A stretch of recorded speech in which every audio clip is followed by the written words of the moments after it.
ನಾಳೆ ಶುಕ್ರವಾರ. ಈ ದಿನ ಶ್ರೀ ಮಹಾಲಕ್ಷ್ಮೀ ದೇವಿಗೆ ಅತ್ಯಂತ ಪ್ರಿಯವಾದ ದಿನ. ಶುಕ್ರವಾರದಂದು ಮಾಡುವ ಪುಣ್ಯ ಕಾರ್ಯಗಳು ಜೀವನದಲ್ಲಿ ಶ್ರೇಯಸ್ಸು, ಐಶ್ವರ್ಯ ಮತ್ತು ನೆಮ್ಮದಿಯನ್ನು ತರುತ್ತವೆ. ಈ ಶುಕ್ರವಾರ ನೀವು ಈ ಒಂದು ಸರಳ ಕೆಲಸ ಮಾಡಬೇಕು. ತಿಂಡಿಯನ್ನು ತಯಾರಿಸಿ ಹಸಿವಿದ್ದವರಿಗೆ ನೀಡುವುದು ಅಥವಾ ಶುದ್ಧ ಹಾಲನ್ನು ತುಳಸಿ ಕಟ್ಟೆಗೆ ಅರ್ಪಿಸಿ ದೀಪ ಹಚ್ಚುವುದು. ಇದರಿಂದ ಲಕ್ಷ್ಮೀ ದೇವಿಯ ಕೃಪೆ ನಿಮಗೆ ಕಡ್ಡಾಯವಾಗಿ ಸಿಗುತ್ತದೆ. ಶುಭ ವೇಳೆಯಲ್ಲಿ ಈ ಕಾರ್ಯದಿಂದ ಮನೆಯಲ್ಲಿ ನಗದು ಹರಿವು ಹೆಚ್ಚಾಗುತ್ತದೆ, ಬಿಕ್ಕಟ್ಟು ಕಡಿಮೆಯಾಗುತ್ತದೆ. ಇದರ ಜೊತೆಗೆ ಮನೆಯಲ್ಲಿ ಶುಚಿತ್ವ, ಶಾಂತಿ ಮತ್ತು ಧಾರ್ಮಿಕತೆ ಹೆಚ್ಚುತ್ತದೆ.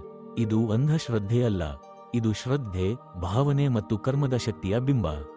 ನಿಮ್ಮ ಮನೆಯ ಅಂಗಳದಲ್ಲಿ ದೇವರ ಮುಂದೆ ದೀಪ ಹಚ್ಚಿ ಈ ಶುಕ್ರವಾರ ಈ ಪುಣ್ಯ ಕಾರ್ಯ ಮಾಡಿ. ಲಕ್ಷ್ಮಿಯ ಅನುಗ್ರಹದಿಂದ ಜೀವನ ಪವಿತ್ರವಾಗುತ್ತದೆ. ಜ್ಯೋತಿಷ್ಯ ಶಾಸ್ತ್ರವು ಈ ದಿನದ ಮಹತ್ವವನ್ನು ಬಿಂಬಿಸುತ್ತದೆ. ಹೆಚ್ಚಿನ ಇನ್ಫೋ ಚಾನಲ್ ಫಾಲೋ ಮಾಡಿ ಮತ್ತು ಈ ವಿಡಿಯೋ ಶೇರ್ ಮಾಡಿ. ಶುಭ ಶುಕ್ರವಾರ. ಲಕ್ಷ್ಮಿಯ ಅನುಗ್ರಹ ನಿಮ್ಮೆಲ್ಲರ ಮನೆಗೂ ದೊರೆಯಲಿ.